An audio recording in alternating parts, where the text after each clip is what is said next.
Antigamente, eu não gostava de matemática. Na verdade, eu detestava essa disciplina.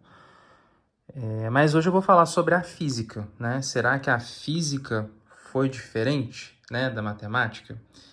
Então, separei aqui alguns não, na verdade, todos os meus livros de física e, assim, enfim, o investimento, né, que eu fiz nesses livros, acho que passa tranquilamente de R$ 2.000 se for somar todos os volumes que eu tenho nessa mesa, né? Principalmente esses dois aqui, que são importados. Mas eu vou começar com esse aqui, que é o primeiro livro de física que eu tive contato. Na verdade, ele não é o primeiro material de física, porque eu tive uma apostila antes disso, mas eu me lembro direitinho, na minha primeira aula de física, quando meu professor abriu a aula falando que às vezes o pessoal da roça falava que os trovões era São Pedro arrastando os móveis do céu.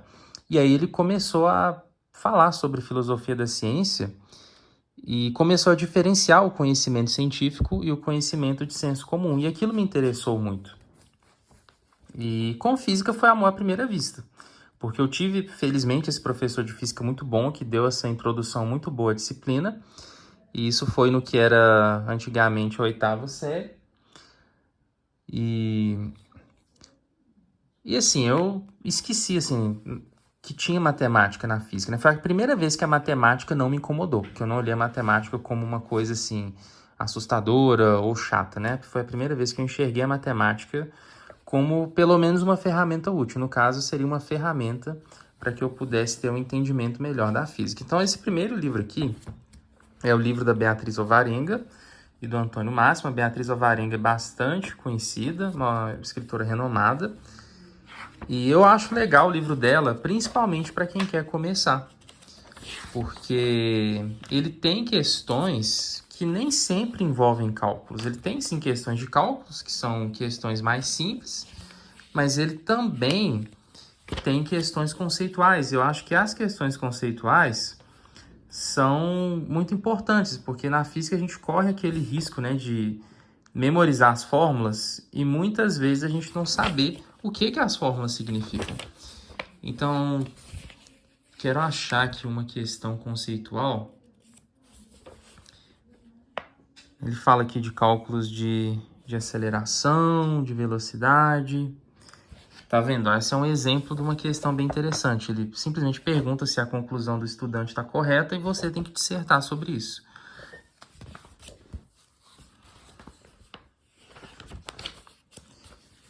Então, excelente introdução aqui. Infelizmente, eu só tenho o primeiro volume comigo, não tenho todos os volumes. E aí, uma vez que você estudar com a Beatriz Alvarenga, eu acho que você pode partir para uma segunda coleção, que é essa aqui que se chama Os Fundamentos da Física. Vou começar aqui pelo volume 1. Eu entrei em contato com essa coleção, eu já tinha começado a dar aula particular, e eu busquei justamente para atender meus alunos. E foi um professor meu, na verdade, um professor de física na faculdade, que me indicou essa coleção. E a diferença dessa coleção para a da Beatriz é que ela é um pouquinho mais pesada. Ela tem uma matemática que é um pouquinho mais puxada, né? Então vamos ver se eu conseguir tirar esse livro daqui. Consegui, com muito custo. Eu vou mostrar para vocês pelo menos algumas partes dele aqui. Ela é uma coleção muito boa, só talvez não seja bom para quem está começando, né? Então vocês podem observar que até, eu acho um exagero isso aqui, né? Até limite ele colocou aqui, né? No ensino médio, geralmente o pessoal não viu o conceito de limite, mas ele tem muitos exemplos resolvidos, bastante mesmo. Olha só, ele tem dezenas de exercícios aqui comentados, resolvidos. Eu sempre gostei muito de ver exercício resolvido. Eu comecei a criar esse hábito no curso técnico. A física teve um grande impacto na minha vida, porque foi através foi através da física que eu pude desenvolver minha habilidade matemática. Acho que se não fosse a física, não fosse esse contato que eu tive com esse primeiro professor, muito provavelmente eu não teria entrado no campo das exatas. Hoje eu sou um cara que eu gosto até da matemática pura. mas principalmente para quem está começando. Eu lembro que quando meu professor iniciou essa aula de física, eu lembro que a turma toda, na verdade, estava bem interessada. Ele falou a questão lá do São Pedro, ele começou a explicar que os raios era uma descarga elétrica, que o trovão era dilatação do ar. E eu achei muito legal você poder entender finalmente esses conceitos, entender esses fenômenos da natureza, saber que tinha um porquê. Porque no fundo, eu sempre tinha me perguntado qual que era o porquê daquelas coisas. E eu vi que tinha uma explicação para isso, e essa explicação passava pelo uso da matemática. Ele tem até um capítulo aqui que trata única e exclusivamente de funções. Um caminhão passando ali na rua, na hora que eu vou gravar vídeo, para variar. Então esse aqui foi o livro Os Fundamentos da Física. Parte 1 ele é dividido em 3 volumes. Cada volume eles dividiram essas edições mais novas em vários capítulos aqui. Tem esse aqui que é tipo um portfólio, talvez, um caderno do estudante para você fazer anotações, fazer resumo, né? Acho que, não sei, eu nunca gostei muito de estudar por resumo, sabe? Eu sempre gostei de ler o livro e ir direto para fazer exercício, né? Mas para quem gosta de fazer resumo, é uma boa opção. Então, temos aqui os outros 2 volumes. O segundo volume trata sobre termodinâmica. O primeiro volume, ele trata sobre mecânica e hidrostática, principalmente. Essa parte da termodinâmica, eu confesso que eu nunca gostei muito, sabe? Inclusive, na faculdade, eu não tive essa parte de termodinâmica. Aliás, eu tive sim, mas foi bem fraquinho, sabe? Eu vi junto com física moderna. Eu acho que eles entenderam que não era crucial para engenharia elétrica, essa parte termodinâmica. Eu não senti muita falta também. Mas tem alguns conceitos que eu gostaria de entender melhor, como o conceito de entropia. Por exemplo, até o livro que eu vou falar daqui a pouquinho do Penrose, ele fala sobre o conceito de entropia. Mas acabei dando umas aulas disso aí. E aquele negócio, né, gente? Na faculdade, mesmo que você às vezes seja aprovado, você acaba não entendendo a matéria, né? Você vê que tem várias falhas aí no nosso sistema de ensino.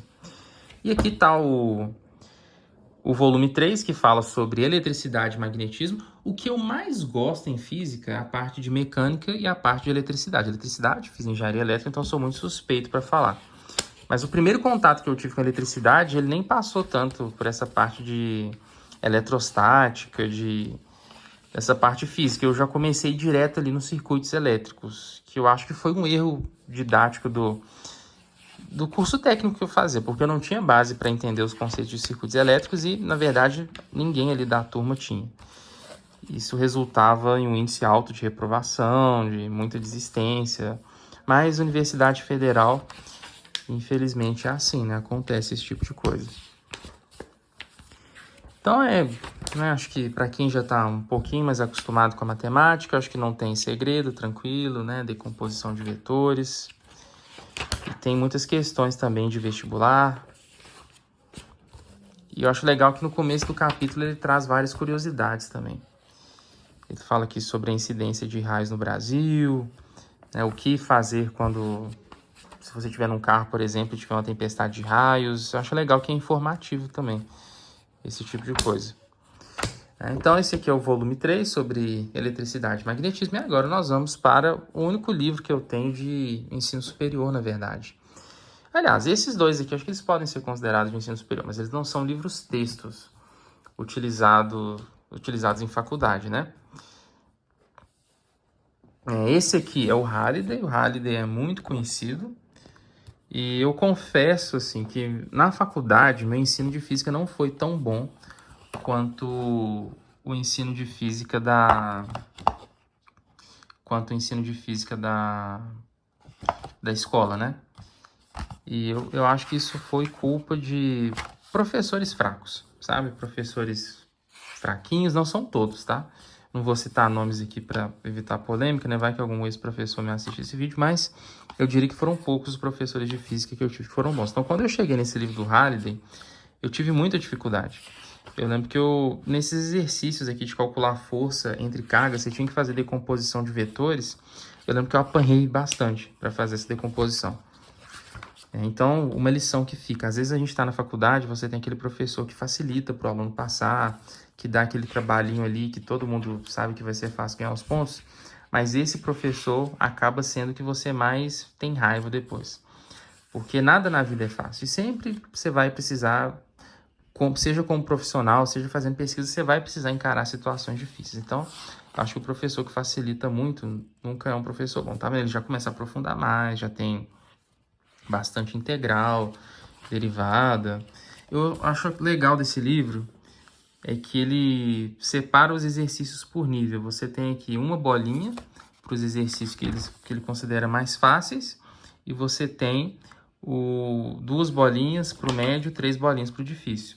E o interessante é que eu apanhava para os exercícios de uma bolinha, para vocês terem ideia de como as coisas funcionavam. Esse aqui é um conceito que, assim, nossa, foi uma barreira, assim, sabe? Foi um tapa na minha cara. Porque é o conceito de fluxo elétrico, que é um conceito bem abstrato, só que eu acho que esse livro não explica muito bem esse conceito, sabe? Ele, sei lá, não gostei. Pelo menos para mim não ficou claro, né? Se você já estudou esse livro, eu queria que você me falasse aí o que você acha. Mas eu fui pesquisar em outros livros sobre o que seria o fluxo elétrico e eu acho que tem outras formas mais interessantes de você introduzir esse tópico. Eu tive a impressão que esse livro somente tacou a forma, sabe? Que ele não explicou de onde vem, qual que era a motivação para você trabalhar com esse conceito de fluxo elétrico. Bom, esse foi o livro do Halliday.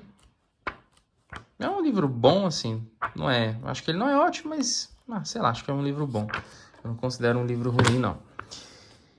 E depois do Halliday, né, no meu curso, por exemplo, eu que fiz engenharia elétrica, eu tinha Física 3, que era uma introdução ao eletromagnetismo, e depois a gente tinha o eletromagnetismo propriamente dito. E eu não tenho o livro que eu usei na faculdade, era um livro do Sádico e do Haidt, que eu utilizava, mas eu usei esse livro aqui do... Mas eu usei não, mas recentemente, né, eu comprei esse livro aqui do Griffiths, porque me recomendaram, né, fiz pesquisa na internet também, e realmente eu acho que esse livro aqui é um pouco melhor do que dos livros que eu utilizava na faculdade. Então tá bem presente aqui o cálculo vetorial, apesar de que eu acho que ele facilita um pouco em relação ao que eu fiz, pelo menos na disciplina de cálculo. Todas essas fórmulas que ele dá aqui do rotacional, do divergente, ele já dá uma fórmula pronta aqui para você calcular, sendo que quando eu fiz a disciplina de cálculo vetorial, não tinha só essa fórmula, você tinha que meio que deduzir isso aqui, né? Então era bem mais complexo, né? Mas é claro que aprofunda também nos conceitos do eletromagnetismo e não deixa também de ser um desafio estudar o cálculo vetorial. Ele fala aqui de Laplaciano, e eu não sei o que é Laplaciano. Eu ouvi dizer que tem a ver com equações diferenciais parciais. Então, acho que olha só que absurdo a minha faculdade, né? Eu tive eletromagnetismo sem ter equações diferenciais parciais. E eu não sei porquê, mas esse curso que eu fiz de eletromagnetismo, ele foi meio que uma extensão do curso de Física 3. Então, ele não acrescentou muita coisa, sabe? Acho que talvez no laboratório, eu acho que o professor, ele aprofundou um pouco mais. Mas na teoria, eu não sei porquê, se foi escolha do professor ou se foi escolha da coordenação do curso. Eles optaram por não aprofundar muito no eletromagnetismo. É muito interessante você entender assim, o conceito de rotacional, de divergente de rotacional. Porque no meu caso, simplesmente jogaram ali a fórmula e tal. Mas quando você entende o conceito de fato, é muito... Eu acho que fica muito mais interessante você estudar o eletromagnetismo. E talvez é uma coisa que as pessoas não esperassem que fosse ter uma aplicação prática, porque são conceitos muito abstratos, né? O eletromagnetismo em si ele tem um alto grau de abstração, mas eu adoro, né? E eu comprei esse livro porque eu espero retomar essa ponta solta que ficou, né? Eu não tive um entendimento tão bom do eletromagnetismo quando eu estava na faculdade, mas eu espero que um dia eu consiga recuperar isso. Ok, então esse foi o livro do Griffiths, David J. Griffiths, né? Dei uma folhada nele, me parece bom, depois eu dou mais notícias. E agora tem o livro do Feynman, né? Vamos ver se eu consigo, acho que eu vou levantar aqui, porque eu arrastar esse calhamaço aqui eu vou penar. As famosas lições de física do Feynman. O que mais assim me chamou a atenção nesse livro, eu não estudei ele todo ainda, mas é a definição que o Feynman traz de energia. Sabe, eu estava com muita dúvida em entender o conceito de energia, e o Feynman traz uma definição assim, que para mim é a melhor, é a que me pegou, sabe? Quando eu li a definição do Feynman de energia, eu falei assim, agora sim eu acho que eu entendi. Então, recomendo aí que vocês estudem. O Feynman traz uma abordagem bem conceitual.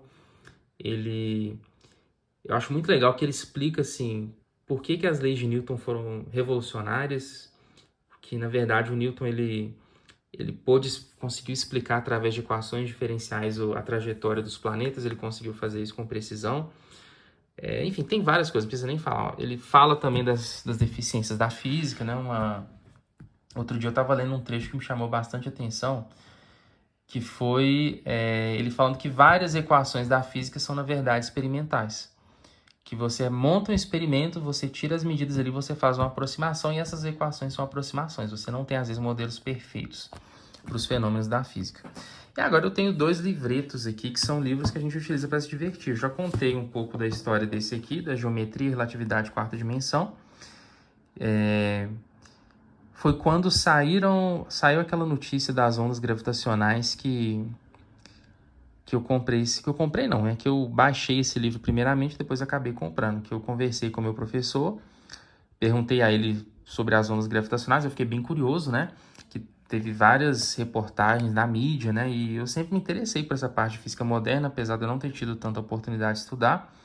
E aí ele me disse que ele não entendia também essa questão de ondas gravitacionais, porque precisava mexer com geometria não euclidiana.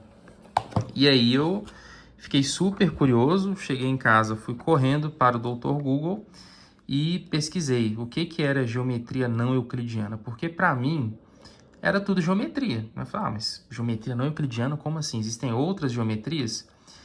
E aí eu me deparei com esse livro, muito legal, ele conta uma historinha, né? Ele abre pelo menos como uma historinha do quadrado lá no mundo plano, e aí a gente lembra daquele documentário do Carl Sagan, eu postei um short sobre isso, e o pessoal, né, comentou sobre o livro do Carl Sagan, sobre aquele livro do mundo plano, que foi publicado no século XIX, que eu não li ainda, né? Eu espero um dia ter a oportunidade de ler, mas eu acho muito interessante a forma como esse livro apresenta os conceitos. Eu não tinha nenhum contato assim com essa parte da matemática, mas eu acho que ele consegue apresentar de maneira bastante intuitiva, e depois ele entra na física. Tem um marcador aqui onde eu parei, né? Infelizmente mais um para a coleção que eu comecei e não terminei, mas foi por uma boa causa, gente. Eu comecei a ler esse livro, eu senti uma certa deficiência na matemática, sabe? Eu senti que eu precisava estudar a matemática um pouquinho mais, e aí eu dei uma parada e estou aí estudando matemática. Olha, legal, ele tem umas, sei lá, cara, não sei vocês, mas eu acho muito legal essas imagens, assim, sabe, essas superfícies. Não sei se isso tem alguma coisa a ver com topologia.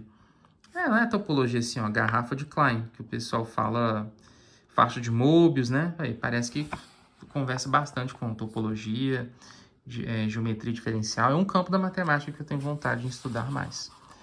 Não só por causa da física, mas porque eu acho interessante em si. Tem problemas também.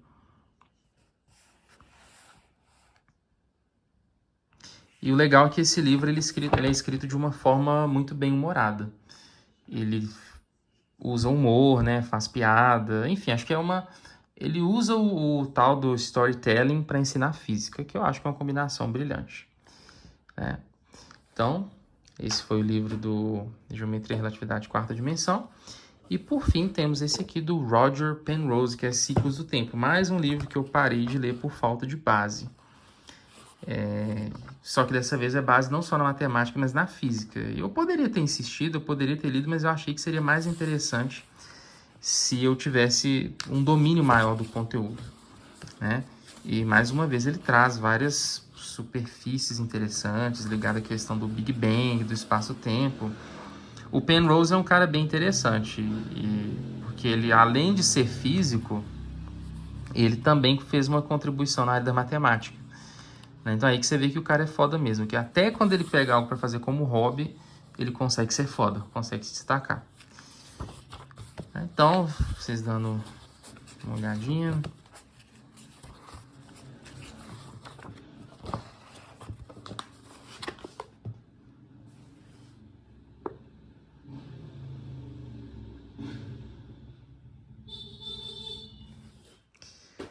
Ok, pessoal. Então essa foi a minha coleção de livros de física.